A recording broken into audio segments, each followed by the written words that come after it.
টলিপাড়ায় নেমে এলো শোকের ছায়া।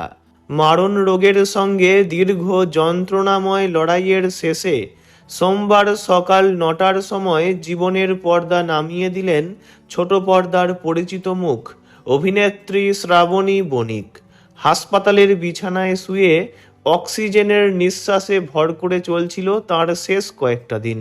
লাং অ্যাডেনোকার্সিনোমা এবং তার সঙ্গে শরীর জুড়ে ছড়িয়ে পড়া মেটাস্টেসিস ধীরে ধীরে শেষ করে দিয়েছিল তাকে। কয়েক সপ্তাহ ধরে অবস্থার অবনতি হচ্ছিল। আশার আলো ক্ষীণ থেকে আরও ক্ষীণ হচ্ছিল।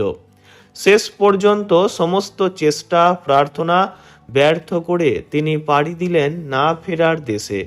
কিন্তু তার এই বিদায় শুধু একটি জীবনের অবসান নয়, এটি এক অসমাপ্ত সংগ্রামের কথাও বলে। চিকিৎসা ছিল দীর্ঘ, কঠিন এবং ভয়ানক ব্যয়বহুল। টলিউডে বহু বছর কাজ করেও জীবনের এই কঠিন সময়ে আর্থিক দুশ্চিন্তা যেন আরও নির্মম হয়ে উঠেছিল। সেই অসহায় মুহূর্তেই সামাজিক মাধ্যমে ভরসা খুঁজতে হয়েছিল অভিনেত্রীর পরিবারকে। মায়ের প্রাণ বাঁচানোর আকুতি নিয়ে সামনে এসেছিলেন তার ছেলে অচ্যুত আদর্শ। সোশ্যাল মিডিয়ায় ছেলের সেই পোস্ট মন ছুঁয়ে গিয়েছিল অসংখ্য মানুষের। তাতে লেখা ছিল, সকলের প্রিয় অভিনেত্রী শ্রাবণী বণিক দুরারোগ্য ক্যান্সারে আক্রান্ত, তার চিকিৎসার জন্য সাহায্যের প্রয়োজন। অচ্যুত জানিয়েছিলেন মায়ের চিকিৎসার জন্য প্রয়োজন প্রায় ১২ লক্ষ টাকা।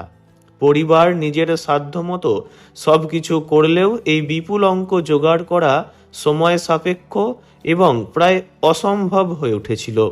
তাই তিনি সকলের কাছে অনুরোধ করেছিলেন অল্প হলেও যেন সবাই পাশে দাঁড়ান, কারণ প্রতিটি ছোট সাহায্যই তখন অমূল্য।